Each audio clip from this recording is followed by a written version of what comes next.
Гурт Торф сыграе свой першы канцэрт, прычым фіг ведае дзе. Гомельчан анансавалі як хедлайнераў на байк-фесце, які запланаваны на канец ліпеня у вёсцы Азярцы, што побач з паставамі.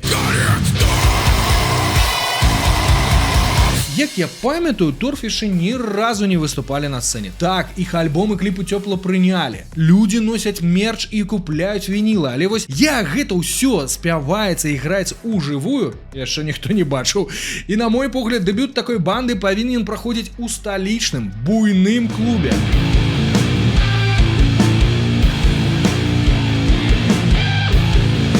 Я абмяркоўваў гэтую сітуацыю з чувакамі з канцэртнай тэмы. Хтосьці лічыць, што для першага выступу, гэта ганьба, а хтосьці наадварот, што так і павінна быць. Кажуць, калі ў групы не ўзнікне праблем з паперкамі і на байк-фесце ўсё пройдзе роўна, то гэта добры знак і яе пацягнуць на буйнейшыя пляцоўкі. Пакуль ХЗ, усё гэта выглядае дзіўна, але на старонцы Торф няма пацверджання, што яны наогул там граюць.